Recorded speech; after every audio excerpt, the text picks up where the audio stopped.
को लगता है कि हमको ऐसा लगता है, कभी सही लगता है कभी गलत लगता है, ऐसा नहीं होता है।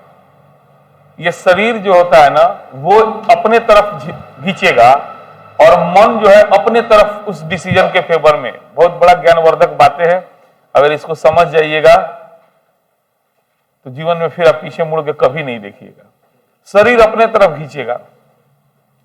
शरीर को सुख चाहिए, मन को नहीं सुख चाहिए, मन को शांति चाहिए, शरीर को सुख चाहिए। बहुत फर्क होता है। तो देखिएगा बहुत परिश्रम वाला काम होगा, छोड़ना ना, है ना, भारी सामान उठाना होगा या धूप में मेहनत करना होगा या बहुत ज्यादा साइकिल चलाना, इस टाइम है तो अंदर से आवाज आएगा छोड़ना। तो कौन कहा? शरीर बोला है मत कर, है कि नहीं? अब मन जहां आ जाएगा वहां देखिएगा वो बोलेगा कलेक्टर बनना। मन क्या बोला? कलेक्टर बनना, खूब पढ़ना, है ना, ये काम गलत मत कर। तो वहां पे संघर्ष शुरू होता है। तो मेरा जो मानना है, ये शरीर भी है, ये भी जो है भाड़े का है। भाड़े का चीज अपना नहीं होता है। भाड़े का मतलब सिंपल होता है, वो अपना नहीं है। वो जब तक मेरे पास है तब तक है, तो उसका खूब यूज कीजिए, खूब। वो कितनों का है कि ना, जैसे स्टाफ तुम रखे हुए हैं, अगर इन लोग को बोले 5 बजे सुबह आना तो नाम तो नाम का नाम खिसिया जाएगा लोग। का है क्या कि इन लोगों को लगा बाप रे होता ना केक खटी। तो वही शरीर है। शरीर को जब एक्स्ट्रा काम दीजिएगा ना तो कहेगा ना करो ना करो जा ना करो, लेकिन आप उससे करवा सकते हैं। उसको समझाइए, बुझाइए, ऐसे काम ले लीजिए, है ना। इसको जाना है, इसको छोड़ना है। आप मन को अलग हो जाना है, शरीर को अलग हो जाना है, और शरीर को मिट्टी में मिल जाना है। और मन पढ़ाएंगे बौद्ध धर्म तो आपको समझाएंगे वो कभी मरता ही नहीं है, फिर दूसरा शरीर खोज लेगा। एगो मकान मालिक हटा दी तो दूसरा रूम ना खोज ले, वही हाल है, वो मरता ही नहीं है। तो उसके इच्छा हिसाब से काम कीजिए और शरीर को खूब खटवाइए। थोड़ा थकान होगा, थोड़ा बीमार पड़िएगा, कोई बात नहीं, फिर ठीक हो जाइएगा। इतना गारंटी देते हैं मरिएगा नहीं, ये ना डर पढ़ते पढ़ते मरना कोई नहीं। तो पढ़ के मरना जो शहीद हो जाएंगे, पढ़ के कोई नहीं मरता है ना। इसलिए इस सब डरिए नहीं, खूब मेहनत करवाइए शरीर से। और जब भी कोई गलत काम की तरफ अट्रैक्शन जाए तो जरूर सोचिएगा ये शरीर का कोई ना कोई ज्ञान इंद्रिय, जो शरीर का कोई ना कोई पार्ट है, वो हमको ले जा रहा है, हमको नहीं जाना इसके हिसाब से। जैसे शाम होता है तो स्टाफ लोग कहता है सर अंडा खियाई ना, तो स्टाफ का तो काम है डिमांड करना, आपका काम है सही है या गलत है। तो शरीर भी आपका स्टाफ है, आप इससे काम लीजिए, जितना ले सकते हैं लीजिए। नहीं लीजिएगा तो फिर इसका मन बढ़ते चला जाएगा और ये गलत गलत आदत आपको लगा देगा और आपको बर्बाद कर देगा और आप बदनाम हो जाइएगा। ठीक है, तो शरीर से खूब काम लीजिए, मेहनत कीजिए, है ना। थोड़ा सा अपने आप को संतुलित रखिए। पढ़ने आए हैं, नौकरी लेना है, जवान उम्र है। हम क्या लिखे थे एक बार फेसबुक पोस्ट पे, अच्छे अच्छे पोस्ट आप लोग पढ़ते नहीं है। जवानी जो होता है ना, कर्ज और फर्ज के तले दबा होता है। कर्ज किसका है? बाप मतारी का है कि नहीं है। और फर्ज क्या है? शादी होगा, बच्चे होंगे, है कि नहीं, समाज है, माता पिता बूढ़े होंगे, उन लोगों के प्रति फर्ज है। तो ये पूरा जवानी इसी में गुजार देना है। अगर इसका एहसास है तो सही है। जवानी में बस 2 ही चीज होता है, या तो कर्ज चुकाना है, नहीं तो फर्ज निभाना है। अब वही बूढ़े हो जाइएगा तो बाल बच्चा करेगा आपको। आप जैसा भी उसको कमा के दिए रहिए, नहीं दिए रहिए, लेकिन वो बेचारा आपको करेगा। नहीं करेगा तो उसका फर्ज है, उसका किस्मत जाने, है ना। ये जवानी है पूरा कर्ज और फर्ज के तले दबा हुआ है। इसको एहसास रखिए, इसको अपने एंजॉय में, अपने ज्ञान इंद्रिया के सुख के लिए व्यर्थ मत कीजिए। आज आपके सामने हम खड़े हैं, पिछले 1 महीना से क्या छठ क्या दीपावली हमको कोई फर्क नहीं पड़ा। आपको जान जी आवाज फ्रेश नहीं आ रहा है ना। इस पूरे छठ और दीपावली में हमको कोई फर्क नहीं पड़ा है। उम्र हो गया है, हम मानते हैं इस चीज को कि अब बहुत ज्यादा खुशी पर्व त्योहार हमको नहीं देता है और गम भी नहीं देता है। हमको काम करते हैं तो खुश रहते हैं, है ना। तो पूरे छठ के दिन लोग घाट पे जा रहा था और यहाँ हम टाइल्स लगवा रहे थे नीचे फ्लोर पे, है ना। दीपावली के दिन लोग दीपक जलाने के लिए गया, तब घर से फोन आया कुछ आएगा सामान, तब हम यहाँ से बढ़ई मिस्त्री लोग काम कर रहा था, उन लोग को छोड़ के गए। तो क्योंकि मेरे दिमाग में बसा हुआ एगो हम एक चीज है, थोड़ा पागल है, उसको आप जुनूनी भी समझ सकते हैं, जो ठान लेते हैं करते हैं। बाधाएं आती है, ऐसा नहीं, बहुत सारी बाधाएं आती है। तो आप लोग भी खासकर स्टूडेंट लाइफ में जुनूनी बनिए कि हमको ये काम करना है, हमको ये टॉपिक पढ़ना है, इतना मेहनत कर देना है।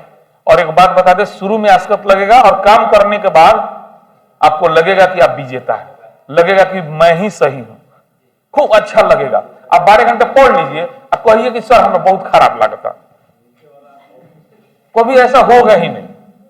आप 12 घंटा मत पढ़िए, दिन भर खराब कर लीजिए और सोने जाइए, अपने मन से पूछिए कारे यार ठीक कैले है, तो वो कहे दूर तो ऐसा बर्बाद आदमी कौन नहीं, अपने मन में कहिएगा।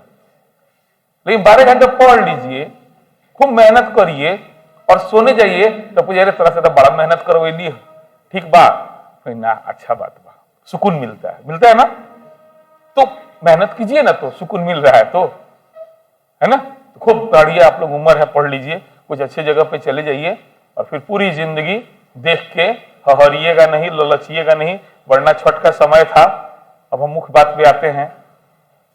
घाट पे ही आपके मित्र में से, आपके गांव के बहुत से लोग ऐसे कपड़ा पहने होंगे जिसको देख के आपको लगा होगा कि मेरे पास भी जब नौकरी हो जाएगी तो मैं भी ऐसा ही पहनूंगा। वैसे गाड़ी से आए होंगे तो आपको भी देख के ललक लगा होगा कि एक दिन मैं भी नौकरी करूंगा तो ऐसा गाड़ी खरीदूंगा, है कि नहीं है। तो ये सब जो इच्छाएं आपको जन्म ली है समाज में जाने पे, उस इच्छाओं को पूरा करने का वक्त है। वो मेहनत 1.5-2 साल कर दीजिए, 2 साल में आपका जय जय हो जाएगा। ठीक है, चलिए। तो कल हम लोग नागरिकता के बारे में पढ़ रहे थे और उसके अंतर्गत नागरिकता अधिनियम 1955 देख रहे थे ना। जिनका पहला क्लास होगा आज बहुत कम समझ में आएगा, क्लियर बात है। नया टॉपिक मौलिक अधिकार शुरू होने वाला है, भाग 2 से आपको पूरा समझ में आएगा। भाग 1 आज खत्म हो जाएगा, है ना। तो इसलिए थोड़ा सा पेशेंस आप लोग रखिए, कल से आपको पूरा समझ में आएगा। आज का भी पढ़ाई समझने का कोशिश कीजिएगा, जरूर समझ में आएगा। चलिए, नागरिकता प्राप्ति की विधियां हम लोग जान गए थे। भारत का नागरिक बनना है किसी विदेशी को, है कि नहीं है, या खुद को या अपने बच्चों को। जैसे मेरा बच्चा हुआ तो उसको कोई रजिस्ट्रेशन ऑफिस में जाना पड़ा क्या, या आप लोग को कहीं रजिस्ट्रेशन कराना पड़ा है, कोई देशीकरण की प्रक्रिया अपनानी पड़ी है। आप कैसे नागरिक हो गए, जन्म से। अगर संविधान देखे तो भी और कानून को देखे तो भी। मेरा बात समझ में आ रहा होगा। जो लोग कल से भी क्लास कर रहे हैं उनको समझ में आना चाहिए, है ना। जो आज है उनको नहीं समझ में आएगा। तो 2 तरीके से आप चेक करिएगा। मान लिया एक संविधान के हिसाब से, जो कि गलत है। आज के डेट में हम संविधान के हिसाब से चेक नहीं कर सकते हैं। क्यों? क्योंकि संविधान के भाग 2 के अनुच्छेद 5 से 11 में जो प्रावधान है वो कब के लिए है? 26 जनवरी, वेरी गुड, 26 जनवरी 1950 के लिए है। 26 जनवरी 1950 के लिए। अगर आज के डेट भी चेक करना है कि हम भारत के नागरिक हैं या नहीं हैं, और उसमें एक कदम और आगे बढ़ जाइए कि हम कैसे हैं, तो उसके चेक करने के लिए आपको क्या देखना पड़ेगा? नागरिकता अधिनियम 1955। चलिए, अब इसको चेक करेंगे तो इसमें क्या 2 चीज मिलेगा मेनली। एक, हम नागरिक कैसे हैं या नागरिक कैसे बने, और दूसरा, हमारी नागरिकता कैसे खत्म हो सकती है, प्राप्ति और। तो खुद से सवाल कीजिए कि ठीक है, हम इस अधिनियम के अनुसार हम नागरिक कैसे हैं, तो आपको जवाब मिलेगा भाई हम लोग तो जन्म से है कि नहीं। हम लोग कैसे हैं नागरिक हैं? जन्म से। चूंकि नागरिकता प्राप्ति का कौन विधि बताए थे? 5। कौन कौन? जन्म से, वंशानुगत, रजिस्ट्रेशन, देशीकरण, भूमि विस्तार। याद आया ना? ठीक है ना, क्लियर। नागरिकता प्राप्ति की कुल कितनी विधियां हैं? 5 विधियां हैं। एक बार सब लोग शांत रहिए, हम बोल देते हैं ताकि कुछ नए लोग बने। नागरिक बने के बाद भारत के नागरिक नहीं है, ठीक है। आपका जन्म नहीं हुआ है ये समझिए, तब तो आप कुछ है ही नहीं है। अब जैसे जन्म लिए तो आप जन्म से नागरिक हो सकते हैं। कब? जब आपका माता पिता भारत का नागरिक हो।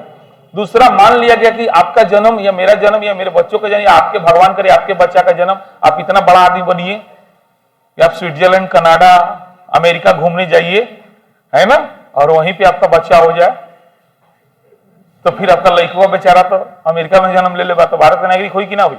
हुई। कौन आधार पे? वंशानुगत। किस आधार पे हो जाएगा? कहे कि उसके माता पिता भारतीय हैं, है कि नहीं है। उसके बाद मान लिया कोई विदेशी व्यक्ति है, वो भारत का नागरिक बनना चाहता है, तो उसको 2 प्रोसेस को चेक करना होगा कि वो देशीकरण में सूट होता है या रजिस्ट्रेशन कराए, है ना। और एक लास्ट बताए थे कि मान लिया भारत सरकार या भारत देश किसी क्षेत्र को जीतता है ना, या कोई नया क्षेत्र का जन्म होता है, क्षेत्र का भी जन्म होता है। आपको जो ज्योग्राफी अभी पढ़ा रहे हैं, पढ़ाएंगे तो बताएंगे कि द्वीप का जन्म होता है। द्वीप है क्या? द्वीप किसे कहते हैं? जो चारों ओर से छीन लो, बिल्कुल, जो चारों ओर से पानी से घिरा हो। मान लिया स्थल है ना, और इसके चारों तरफ क्या हो, और ये द्वीप बनने का बहुत सारा प्रोसेस है, जिसमें से एक प्रोसेस है ज्वालामुखी क्रिया, अंदर से ज्वाला कम कर दे। आवाज, हेलो, थोड़ा ठीक हुआ?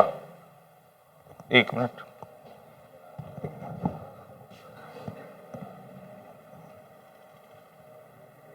बस, हेलो,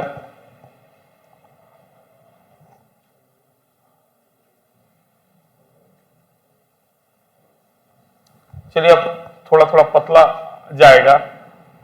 कुछ आवाज कट क्या रहा है? क्या फट रहा है? अच्छा, सुबह सुबह आवाज भी हमारा हो सकता है गला बैठा हो, है ना, तो ध्यान दीजिएगा। स्पीकर से ना, अच्छा, उसको भी ठीक तो कराए हैं, इधर मिस्त्री बोला के चेक कराए, सब कुछ दिखाएं, है ना, तो बोला लो कि नहीं आवाज तो इसका सही है। हाँ, थोड़ा सा साइड में है ना आप, तो हाँ थोड़ा आगे आ जाइए ना, इस साइड में आ जाइए। हाँ, इको के चलते यार रूम थोड़ा खाली खाली नहीं होता है इसमें, हाँ, तो साउंड थोड़ा सा ये करता है। ठीक हो जाएगा धीरे धीरे, बहुत दिन तक क्लास आए हैं ना, तो आदत खत्म हो गया है, आदत हो जाएगा, नहीं होगा तो इसको सुधरवाया जाएगा, ठीक करवा दिया जाएगा। तो क्या बता रहे थे? हाँ, जन्म मतलब नागरिकता प्राप्ति की सब विधियां है। अब आप मान लिया नागरिक हैं, ठीक है, अब सपोज करना है कि हम नागरिक हैं भारत के, और नागरिक बनने का 5 आधार के किसी एक आधार से आप नागरिक बने हैं, फिर भी आपकी नागरिकता का कोई गारंटी नहीं है। क्यों? क्योंकि यदि आप नागरिकता अधिनियम 1955 के जो समाप्ति का तरीका है, उसमें से यदि किसी को भी अपना लेते हैं तो आपकी नागरिकता छीन ली जाएगी। ठीक है, तो आज हम लोग समाप्ति का विधि पढ़ेंगे ना। शायद कहां तक पढ़े थे? भूमि विस्तार पढ़ लिए थे ना। हाँ बिल्कुल। अब नागरिकता का अंत, समाप्ति का मतलब क्या होगा? अंत। तो सबसे पहली बात यहां ध्यान दीजिएगा, ये कानून है, नागरिकता अधिनियम 1955 कानून है। इस कानून में भी लिखा हुआ है कि अनुच्छेद 10 बिल्कुल लागू रहेगा। अनुच्छेद 10 क्या कहता है? नागरिकता छीनना है तो कानून बना के छीनो, यह कहता है। 10 क्या कहता है? भूल गए सब लोग क्या? सुनिए एक बार रिवीजन हो जाए तो। अनुच्छेद 5 क्या कहता है? जन्म। 6, 7, 8 पाकिस्तान के अलावा 9, अब ठीक है 9, 10, 11, ये 3 अनुच्छेद का रिपीटेशन है कानून में। ये 3 अनुच्छेद की चर्चा है, कानून में भी है। कह दिया गया अनुच्छेद 9 लागू रहेगा। अनुच्छेद 9 क्या कहता है? यदि आप किसी दूसरे देश की नागरिकता ग्रहण कर लेते हैं, आप भारतीय हैं और आप दूसरे देश का नागरिक बन जाते हैं, तो आपकी भारतीय नागरिकता समाप्त, ये लागू रहेगा, ये लागू है अनुच्छेद 9।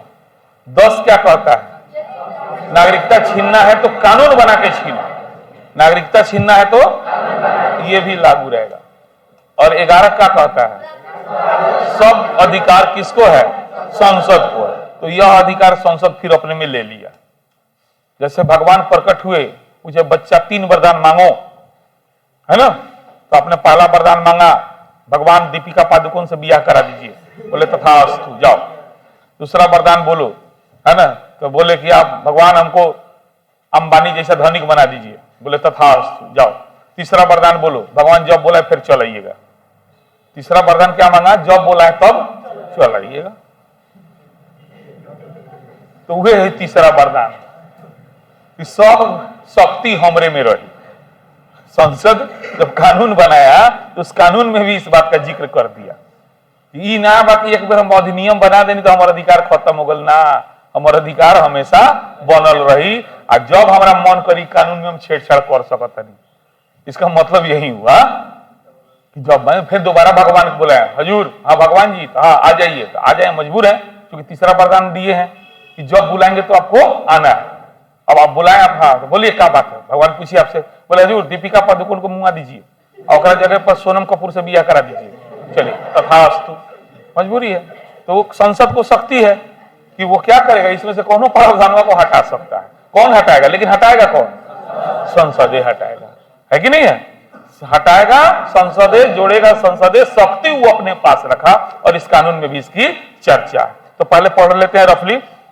अनुच्छेद 10, सब लोग नोट्स निकाल लीजिए, 57 नंबर पेज निकाल लिए हैं।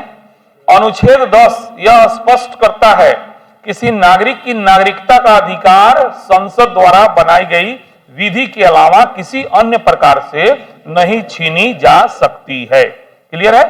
10 कहता है। 11 कहता है संसद को नागरिकता के अर्जन यानी प्राप्ति, समाप्ति तथा नागरिकता संबंधी अन्य सारे नियमों में परिवर्तन करने की निर्वाध का मतलब होता है बिना किसी बाधा के, कोई इसको रोक टोक नहीं सकता है। निर्वाध है ना, अबाध्य, निर्वाध्य है ना, शब्द का प्रयोग करना सीखिए। निर्वाध शक्ति जो है किसको दिया गया है, संसद को दिया गया। नागरिकता अधिनियम 1955 के अनुसार किसी भारतीय नागरिक की नागरिकता का अधिकार अन्य निम्न आधार पर छीनी जा सकती है।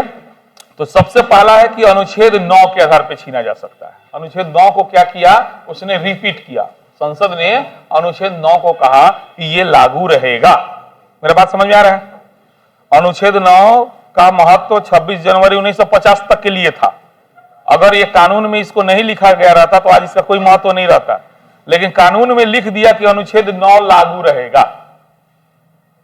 अनुच्छेद 9, तो इसका मतलब ये हो गया कि अनुच्छेद 9 है क्या, अभी बताए ना क्या है, विदेशी नागरिकता ग्रहण कीजिएगा तो आपकी भारतीय नागरिकता क्या हो गई, समाप्त हो गई। ये बात आज भी लागू है ना। तो इसीलिए विदेश नौकरी वोकरी करने लोग जाता है और वहां का नागरिकता ले लिया तो उसको कोई एप्लीकेशन नहीं देना पड़ेगा कि मेरा भारतीय नागरिकता समाप्त, ऑटोमेटिक समाप्त हो जाएगा, ऑटोमेटिक। इसमें कहने की जरूरत नहीं है। जैसे मान लिया आपकी कोई गर्लफ्रेंड है और आप दूसरा बना लीजिएगा तो पहले का ऑटोमेटिक खत्म। वो बेचारी तरह से कहे ना आई कि बाबू हम तोरा के काहे छोड़ता नहीं, उसके बाद उल्टे में 2-4 को सुनैबो करी, ऑटोमेटिक वैसे ही खत्म हो जाएगा। जैसे आप भारत का नागरिकता का त्याग, विदेशी नागरिकता ग्रहण किए, विदेश में गए और वहां का नागरिकता लिए तो आपका भारतीय नागरिकता क्या हो गया।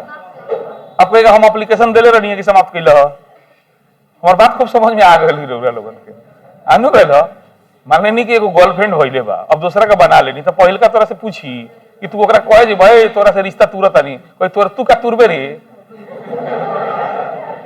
तू का तुरबे, हम तो ऐसा ही तुर लेनी, तू भारत कही तू का हमारे नागरिकता छोड़बे, हम तोरा ऐसा ही छोड़ा देनी जो खत्म। बोली कुछ कहत नहीं होगा। बिहार के लोग विदेश के अंदर जाता है तो वहाँ पे नागरिकता छीन लिया जाता है कि छीन कहाँ जाता है, किसी का हिम्मत है नागरिकता छीन कोई चलेगा, नहीं समझे बात आपका। मतलब आपको मतलब वहाँ जाने के बाद एक मिनट आप बोलिए, आप इनका बात समझ गए, हम नहीं समझे अभी तक। हाँ हाँ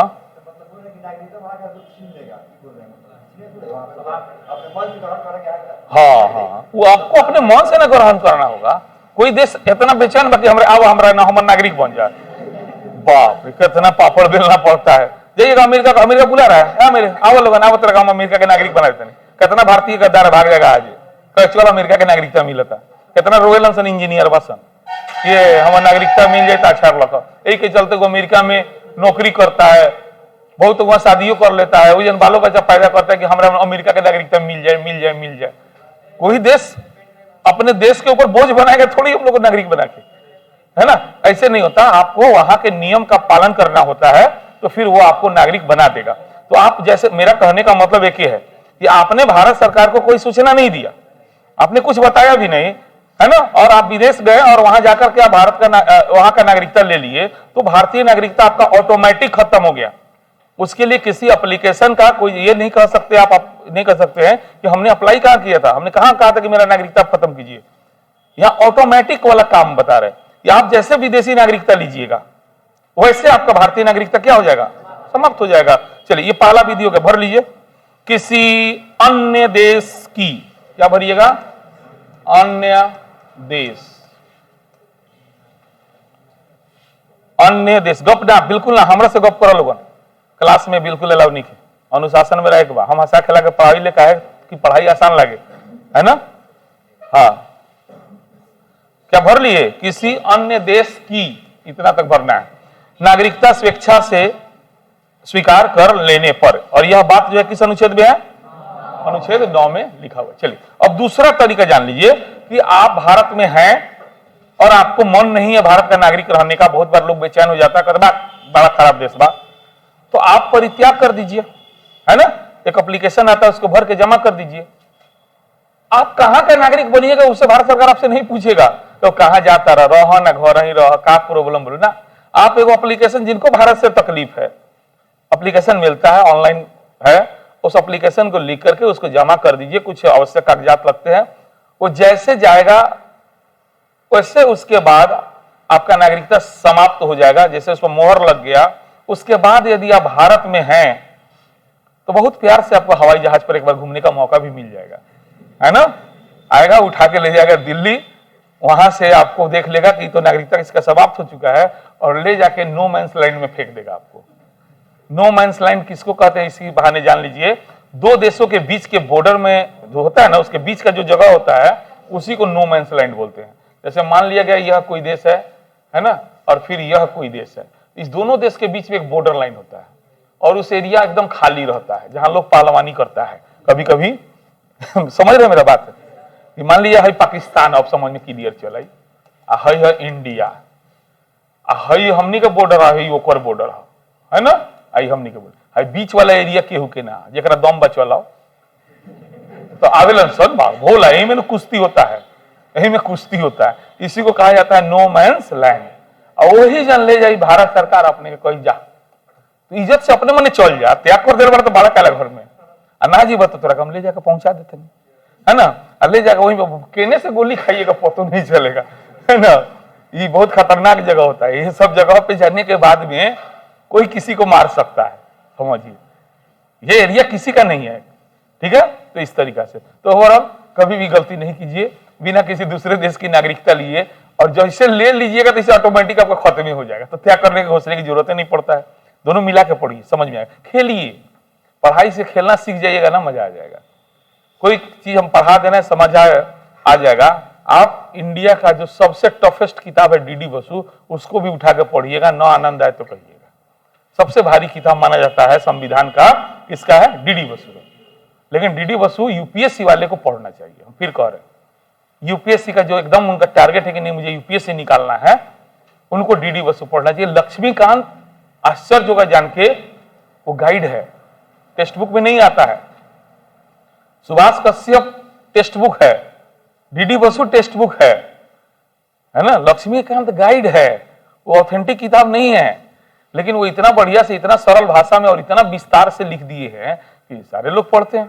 तो इसलिए पढ़िए, आप भी पढ़िए, कोई दिक्कत नहीं है, सरल लैंग्वेज में है ना, समझ में आता है। लेकिन यूपीएससी जो परीक्षा में सवाल रखता है, अगर कहीं से उठाता है सवाल ना, तो किताब का नाम है डीडी बसु, सीधे कट एंड पेस्ट रहता है। अरे आज के समय ना ऑनलाइन युग हो गया, इंटरनेट का बहुत ज्यादा ये प्रयोग होता है। पहले तो आंसर खोजना ना पड़ता था, हम लोग के समय में परीक्षा दे के आए, सारा खाना पीना भूल गए, जितना रूम में किताब है नीचे जमीन पर बैठ गए, निकाल 4 गोला पार्टनर पर बैठ गए, तो डीडी बसु में खोज, हम हमें खोजम, हम हमें खोजम, खोजता नहीं सर आंसर। तो सबसे ज्यादा आंसर पॉलिटी का मिलता था डीडी बसु से, और हिस्ट्री, मॉडर्न हिस्ट्री का मिलता था बिपिन चंद्रा से, एंशिएंट हिस्ट्री का मिलता था झांसी माली से। यूपीएससी का लिख के देते, आज भी वही बात है, बस लोग आप खोजते नहीं, इसलिए नहीं पता है ना। ऑथेंटिक टेक्स्ट बुक में एंशिएंट हिस्ट्री झांसी माली, इसी किताब से लगेगा कट एंड पेस्ट है, एकदम लाइनें उठा कर रख दिया है इस तरीका से, है ना। मॉडर्न हिस्ट्री मिलता था आपको इससे, बिपिन चंद्रा से, ग्रोवर से भी नहीं, बिपिन चंद्रा से, यूपीएससी में। और संविधान से मिलता था आपको, हाँ, और ज्योग्राफी मिलता था एनसीईआरटी से, पुरनका एनसीईआरटी छठा का, छठा, 7वां, 8वां, 9वां, 10वां, हम लोग खोजते खोजते हम लोग को पता है कि हाँ कौन किताब से यूपीएससी सेट करता है ना। तो यूपीएससी एक अलग चीज है, उसको टेक्स्ट बुक से पढ़ना ही चाहिए। तो आपको वो भी किताब पढ़िएगा, इतना समझा दे रहे हैं, आसान लगेगा। ठीक है, तो दूसरा कंडीशन नागरिकता समाप्ति का क्या हो गया कि आप घोषणा कर दीजिए कि मैं भारत का नागरिक नहीं रहूंगा, उसके बाद आपकी नागरिकता क्या हो जाएगी, समाप्ति। भर लीजिए, नागरिकता का परित्याग, क्या भरिएगा, परित्याग, नागरिकता का परित्याग करने की घोषणा कर। ठीक है, तीसरा ध्यान दीजिएगा, ये भारत का संविधान है, ये इसका महत्व कम मत समझिएगा, इसको गलती से भी इसका अपमान नहीं कीजिएगा। इस किताब का कर है, ये ना कहिएगा सर डुप्लीकेट है, यही ओरिजिनल है। ये जो बेयर एक्ट के नाम से किताब मार्केट में मिलेगा, मार्केट में जल्दी मिलेगा ही नहीं, मंगवाना पड़ता है, ये भारत का संविधान है। अगर इस किताब को ले जाकर के ज्यादा मन में खींच हुई, देखे के शक्ति, भारत सरकार के शक्ति के मन होके, तो ले जा चनमारी का एकरा के ना मानी ले हम, है ना, एकरा के 1 लाख गरियावा, एकरा धो लात मारा, जूता मारा, एकरा के आग लगावा, ओकरा बाद तहार उध होवाई हुई। और किताबों के कम मत समझिए। रामायण के गरिएगा तो शायद हो सका तो 2 पक्ष हो जाए, कुरान को गरिएगा 2 पक्ष हो जाएगा, लेकिन इसको गरिएगा 1 पक्ष नहीं होगा, बस 1 पक्ष को मारो कर। इसीलिए कभी भी भारतीय संविधान के प्रति अनिष्ठा, अनादर, इस सब का भाव मत रखिएगा। इसमें कोई प्रॉब्लम है ये नहीं है, ये हिंदू हो, मुसलमान हो, सिख हो, ईसाई हो, भारत के नागरिक है, इसको मानना है। नहीं मानिएगा, प्रॉब्लम है तो जाइए संसद में बैठ, इसको परिवर्तन कीजिए, इसमें बदलाव कर दीजिए।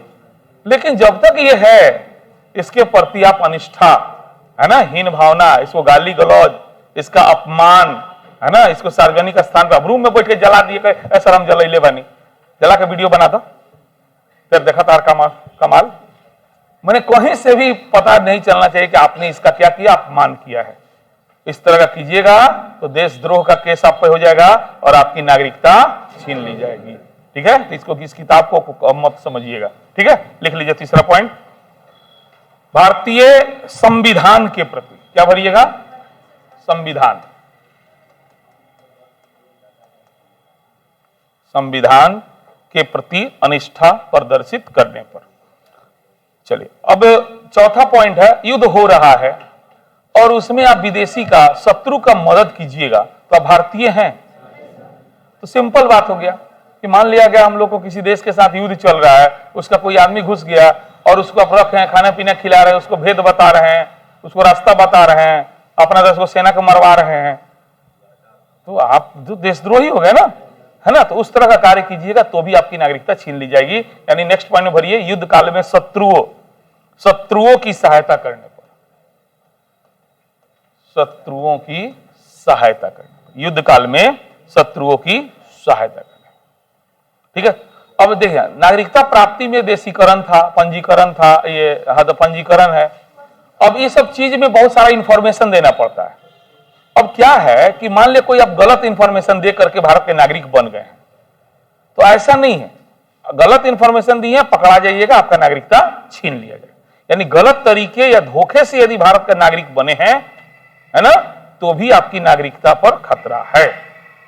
क्योंकि जैसे देखते हैं आजकल मास्टर लोग एक पकड़ा रहा है लोग बहुत, बीएड वाला मास्टर, बीएड कैले वाले लोग गलत तरीका से, मतलब यूनिवर्सिटी को मान्यता नहीं था, लेकिन उस यूनिवर्सिटी से पैसा देके खरीद लिया लोग और नौकरी भी लग गया है।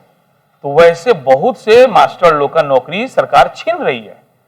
क्यों? क्योंकि आपका बीएड का डिग्री ये फर्जी है। अब कॉल होकर आपका पता चले कि आप कलेक्टर बन जाइए, आपका इंटर का डिग्री फर्जी है, छोड़िए बीए का, इंटर का डिग्री फर्जी है, तो आपका नौकरी रहेगा क्या? नहीं रहेगा। बात समझ में आया ना। तो उसी तरह से नागरिकता में भी है कि आप गलत तरीका से नागरिकता को पाए हैं, अब बाद में पता चल जाएगा तो आपकी नागरिकता क्या करिए जाएगा, छीन लिया जाएगा। भर लीजिए, गलत तरीका या धोखे से डैश प्राप्त करने पर नागरिकता, गलत तरीका या धोखे से नागरिकता प्राप्त करने पर। अब ध्यान दीजिएगा, नेक्स्ट पॉइंट है, थोड़ा समझना है। आप विदेशी थे पहले और भारत का नागरिकता प्राप्त किए, तो स्वाभाविक है विदेशी थे तो 2 आधार पे करिएगा, या तो देशीकरण के द्वारा या पंजीकरण के द्वारा। ठीक है, तो देशीकरण और पंजीकरण में से किसी एक के द्वारा आपने नागरिकता पा लिया है। अब नागरिकता को पाए उसके 5 साल के अंदर में अगर जिस देश के आप नागरिक थे वह देश या कोई भी अन्य देश आपको मुजरिम करार देता है और आपको 2 वर्ष की सजा देता है, 2 वर्ष या उससे अधिक की सजा मिलता है, तो आपका भारतीय नागरिकता खत्म हो जाएगा। आप भारत के नागरिक बन चुके हैं, लेकिन किस विधि से बने हैं? देशीकरण या पंजीकरण। और आप भारत में रह रहे हैं। अब भारत में रहते हुए भी आपका 5 साल नहीं हुआ है, या 2 कंडीशन है, यूपीएससी वाले थोड़ा ध्यान देंगे। 2 कंडीशन है कि 5 साल नहीं हुआ है, 5 साल हो गया है, हो सकता है। अब 5 साल नहीं हुआ तब तक क्या हुआ पता चला, कोई देश भारत सरकार को नोटिस भेजा कि आपके यहाँ जो ये नागरिक रह रहा है ये मुजरिम है, हमारे यहाँ अपराध किया है और इसको 5 साल का सजा मिला है, तो चुपचाप भारत सरकार उठाएगा आपको, कहेगा ले भाई ले ले जो हटा, अब तो नहीं रह जाइए, अब मत आइए, हम तेरा का नागरिक ना बनाए। लेकिन यदि 5 साल रह चुका है, 5 साल रहते हुए उसका बीत गया, यानी 6ठा 7वां साल चल रहा है और उसको 2 साल 4 साल 5 साल का सजा मिला, तो कहेगा जो सजा भोग लिए चल आइए। फिर बात समझ में आ गया? फिर एक बार फिर से समझिए, कोई विदेशी व्यक्ति भारत का नागरिक बना और नागरिक बनला के 5 साल के अंदर 2 साल के सजा मिलल ओकरा कोनो विदेश के द्वारा, 2 साल या उससे अधिक का सजा मिल गया, तो उसका नागरिकता क्या होगा? समाप्त हो गया। ठीक है। दूसरा कंडीशन, 5 साल रहते यानी 7 साल से वो रहता और 7वां साल पता चला था कि वो मुजरिम बा, कोनो देश अप्लाई कैलक कि इसको हमको दे दीजिए, है ना, तो ऐसे को चीज और जानी, यहां से एक शब्द है प्रत्यर्पण संधि। ये सब यूपीएससी बीपीएससी वाले को बहुत अच्छे से जानना है। जब भारत का नागरिक बन गया ना, तो भारत के ऊपर डिपेंड करता है, मन करी तो दी, ना मन करी तो ना दी, है ना। मान लिया कोई व्यक्ति भारत में है, या हम ही लोग हैं, हम लोग गए नेपाल, चलिए ले लेते हैं, नेपाल में जाके 4 गो मर्डर करके चल आए, ठीक है। आग अब इंडिया में, नेपाल पुलिस के, नेपाल सरकार के हिम्मत नहीं है कि हमारे घर में घुस के हमारे उठा के ले जाओ। वो सरकार से अपील करी, भारत सरकार से कि हाँ वो आदमिया बान हमारे यहाँ 4 गोड़ा के मरले बा, हमारा यहाँ ओकरा के अपराध मानल जाला, ओकरा के हमरा के दे दिया, तो भारत सरकार के मन करी तो दी, ना मन करी तो ना दी। हर सरकार संप्रभु होता है, याद रखिएगा, पढ़ाए थे ना। संप्रभुता का मतलब क्या होता है? हम विदेशी शक्ति के अधीन नहीं है, हम स्वतंत्र हैं, है ना। इसीलिए अब इसका उल्टा सुनिए, यहाँ लोग मर्डर करेला, नेपाल भागेला, तो नेपाल जायम तो कम से कम वहां के पहले सरकार से अनुमति लियन तबे नु हमरा के ले आई। तो नेपाल भागला से फायदा नहीं है, नेपाल के एक बार इशारा दिया लोग दे देवेला, मैं तो पहले ना दे हम तो घुस के मरियन सुन, कहे कि कमजोर है। नहीं समझ रहे मेरा बात, तो ध्यान से समझिए। लोग भले नेपाल भाग जाता है, लेकिन ठीक है, भागना नेपाल सही है, कहे कि नेपाल भाग गए तो डायरेक्ट अब आपका मोतिहारी पुलिस पीछा नहीं करेगा, वो जाएगा बॉर्डर पर जाकर रुक जाएगा, जाए तो पार कगरे। अब क्या होगा? अब आपको राजनयिक वार्ता शुरू हो जाएगा, इन्फॉर्म जाएगा एसपी साहब को, एसपी साहब ऊपर ऑर्डर देंगे, ऊपर से ऊपर जाएगा, फिर नेपाल से बात होगा कि हाँ आपके यहाँ 2 आदमी मेरा है जो बहुत खतरनाक मुजरिम है, उसको मेरे हवाले कीजिए।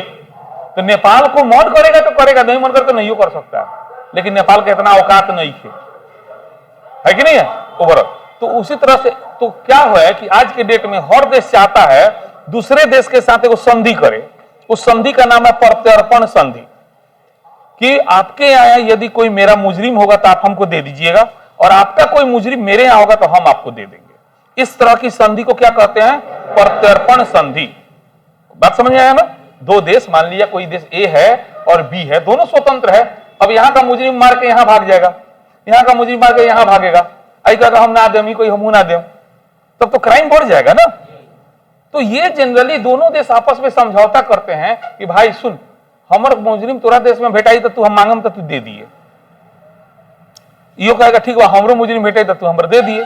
जैसे अबू सलेम का नाम सुने होइएगा, उसको विदेश से पकड़ के लाया गया है क्योंकि उस देश के साथ प्रत्यर्पण संधि थी, लेकिन देने से पहले उसने कंडीशन डाल दिया कि भाई हम दे रहे हैं आपको, मेरा मन है हम नहीं दे सकते थे, दे रहे हैं लेकिन आप इसको मृत्यु दंड मत दीजिएगा, बाकी जितना मारे को धो लीजिएगा। यही से अबू सलेम को मृत्युदंड नहीं मिल रहा है। लेकिन एगो इहो बात जान लीजिए, अब भारत ले आया ना, अब उसको मारे काटे कुछो करे ओकरा से का मतलब, क्योंकि हम भी संप्रभु हैं। लेकिन अगर हम उसको मुआ देते हैं तो ओकर दोबारा मांगम तो दी, तो संधि के उल्लंघन हो जाए कि ना हो जाए, ये समझौता है। ऐसे हर देश अपने आप में स्वतंत्र है। जब उसके मुट्ठी में मिल गया तो उसको जो मन करे सो करे, लेकिन करने से पहले ये जरूर सोचेगा कि मान लीजिए इसके साथ हम गलत व्यवहार कर रहे हैं, और बोला कि इसके साथ ऐसा व्यवहार मत करना, तो ठीक है इसमें तो हम कर देंगे, इसको तो मार देंगे, लेकिन फिर कौन जाएगा वहां पे तो देगा हमको। तो इसीलिए संधि की शर्त को मानना पड़ता है। नहीं मानेंगे तो कह लो कि फिर कोई बात होगा तो नहीं काम करेगा। तो प्रत्यर्पण संधि होता है, ध्यान रखिएगा। तो जैसे मान लिया कि भारत में कोई व्यक्ति रह रहा है और विदेश सरकार ने उसको प्रूफ कर दिया कि यह व्यक्ति गुनहगार है, आप इसको दे दीजिए, तो भारत सरकार के ऊपर डिपेंड करता है वो आपको देगा या नहीं देगा। तो मान लिया दे भी दिया, ठीक है, थोड़ा देर के लिए यहाँ बात है हम लोग यहाँ पर कि वो व्यक्ति जो है 5 साल से अधिक से रह रहा था, माने 6 साल 7 साल से भारत में रह रहा है और उसको 2 साल से अधिक का सजा मिला है। इस कंडीशन में वो व्यक्ति जाएगा जहां सजा मिला भोग लेगा, अब भोग के फिर भारत में आ जाएगा, उसकी नागरिकता बची रहेगी, उसकी नागरिकता बनी रहेगी। लेकिन यदि 5 साल रहते हुए उसके नहीं हुआ है, 5 साल रहते हुए नहीं हुआ है और 2 साल से अधिक का सजा मिल गया, तो भारत सरकार उसको दे देगा, बोलेगा जो अब तू नहीं रह जाइए, अब हमरा की इला की जरूरत नहीं है, तार नागरिकता खत्म हो गई। बात समझ में आ गया? इसमें भर लीजिए इसको। देशीकरण या पंजीकरण द्वारा नागरिकता प्राप्त करने के क वर्ष के अंदर, 5 वर्ष के अंदर किसी अन्य देश द्वारा क वर्ष की सजा पाने पर 2 वर्ष, वेरी गुड, 2 वर्ष की सजा। चलिए नेक्स्ट पॉइंट, इसको खत्म कर देते हैं, थोड़ा 5 मिनट लेट नहीं ना हो रहा है कि नहीं को, बस 5 से 10 मिनट और। भारत में ये कानून है जो भले नीतीश कुमार इतना महिला के समर्थक है, लेकिन इनको भी अब ऐसे नीतीश सरकार के बूते का बात नहीं है कि कानून में ही बनाए। नागरिकता संबंधी कानून कौन बनाता है? संसद। तो संसद बनाएगी, लेकिन नीतीश सरकार को मांग तो करना चाहिए, महिला के प्रति इतने समर्पित आदमी हैं। तो भारत में एक कानून में हमको कमी लगा कि भारतीय महिला बेचारी अगर विदेशी से ब्याह कर लेगी तो उसकी नागरिकता क्या होगी? समाप्त हो गई। लेकिन वो है, हाँ बतावा था नहीं, रुको ना, सानिया से सोनिया सब बताए, अभी सोनियो अब वह भारतीय पुरुष, सुनिए, कोनो विदेशी महिला से शादी कर लेगी ना तो विदेशी महिला भारतीय हो जाएगी, पुरुष का नागरिक तो नहीं जाएगा, उल्टे में एक और ले चलाएगा। तो हमनी के देश के महिलाओं के साथ है, हाँ मांग करे लोग कि काहे हुई भाई, नहीं बिल्कुल गलत है।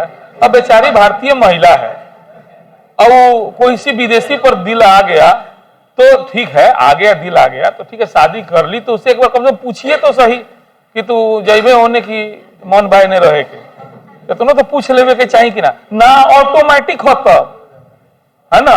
आएगो अब हमनी के एरिया में ज्यादा ही सब खेल होला, हमनी के अपना बहन के बेटी के बियाह नेपाल कर दिले सर, और नेपाल का हमनी के राज्य है देशानु, तो उसका नागरिकता खत्म हो चुका है वो बहन बेटी का। ठीक है, बॉर्डर फ्री है, चल रहा है, इंफॉर्मेशन नहीं देते हैं हम लोग, लेकिन जिस दिन भारत नेपाल में संबंध खराब होगा, कहीं बॉर्डर वो पार अटकली बहिनू तो फिर दोबारा भेंट ना हुई। देखो यो बात जान लीजिए आप लोग, समझ आ रहा है ना कि ये नियम। अब देखिए, भारतीय महिला विदेशी पुरुष से शादी कर लेगी तो भारतीय महिला की नागरिकता क्या होगी? जैसे सानिया मिर्जा, हाँ रुकी लोग ना, एग्जांपल दे देता नहीं। सानिया मिर्जा भारतीय थी, लेकिन उसने पाकिस्तानी शादी की क्रिकेटर से, तो उसकी भारतीय नागरिकता क्या हो गई? समाप्त हो गई। अब कुछ लोग सर भारत की तरफ से काहे खेलती है, ये भावना है, इसको क्यों रोक सकता है का? खेल, सिनेमा, ये सब जो है ना, इससे नागरिकता से कोई मतलब नहीं होता। आप देखिए ना, इंग्लैंड की टीम में थी, अफ्रीका देश का खेलता है, ऑस्ट्रेलियाई टीम में देखिए दूसरा देश का खेलता है। तो ये भावना है। सिनेमा में देखिए, विदेशी लोग भारतीय सिनेमा में काम करते हैं कि नहीं करते? अब भारतीय एक्टर विदेशी सिनेमा में काम करते हैं कि नहीं? तो इससे नागरिकता से कोई मतलब नहीं। ठीक है, अब दूसरा एग्जांपल, भारतीय पुरुष, नाम है राजीव गांधी, है ना, इन्होंने शादी किया विदेशी महिला, नाम है सोनिया गांधी, तो ये बताइए सोनिया भारत की नागरिक हो गई कि नहीं हो गई? हो गई। तो इस तरीके से ध्यान में रखना है कि यदि पुरुष विदेशी महिला से ब्याह कर ले तो महिला भारतीय नागरिक हो जाएगी, लेकिन यदि भारतीय महिला पुरुष से विदेशी पुरुष से शादी कर ले तो बेचारी उस महिला का भारतीय नागरिकता ऑटोमेटिक खत्म हो जाएगा। पढ़ लीजिए इसको, भारतीय डैश द्वारा, भारतीय महिला, भारतीय महिला द्वारा विदेशी नागरिक से विवाह करने पर। और लास्ट पॉइंट है, याद रखिएगा, कोई भी आदमी जो बाहर काम करता है, विदेश में काम करता है, यदि लगातार कंटिन्यू एक बार भी इंडिया रिटर्न नहीं आए 7 वर्ष तक, कितने वर्ष तक, तो उसका भारतीय नागरिकता स्वतः समाप्त हो जाएगा। स्वतः कोई भारतीय आदमी विदेश गया और 7 साल से वापस नहीं आया है, बहुत खतरनाक है। महिला लोग को जानना चाहिए ये सब चीज, क्योंकि उसका पति विदेशी होता, काम करता है विदेश में, और नहीं शादी वादी कर लेता है, खर्चा भेजते रहता है, और 7 वर्ष अब बेचारी को पता तो है नहीं, अब 10 साल से रह रहा है। दिल्ली में हम जो मकान में थे ना, उस मकान मालकिनी जो थी उसका पति 10-12 साल से बाहर रह रहा था और सारा महीनों भेजता था, इसलिए हमको ये बतवा बड़ा खराब लगा। और वो बेचारा फोन करता था, रोज आश्वासन देता था, हम है ना, कमा रहे हैं, आ रहे हैं, काम में फंसे हैं। तो हम पूछ दिया, कौ साल से भाभी रहलन भैया बाहर? तो 10-11 साल हो गए। बाप, ससुर दूसरा से बिया हुआ को नहीं बस गल बहु। हमको नहीं बेचारा उम्मीद लगे, हम कह लीजिए कि सच्चाई बतावे, है ना, ये उम्मीद से जिंदा है। जिस दिन इसको पता चलेगा सच्चाई, उस दिन तो है कि नहीं। तो लगातार 7 साल यदि कोई भारतीय नागरिक विदेश में रह गया ना, तो उसकी भारतीय नागरिकता क्या हो जाएगी? समाप्त हो। भर लीजिए और चले जाइए। भारत से लगातार 7 वर्ष। ठीक है, फिर कल मिलते हैं, जो थोड़ा बहुत बचा है इसको खत्म करके अगला नोट्स ले लिए है ना, दूसरा पार्ट 2।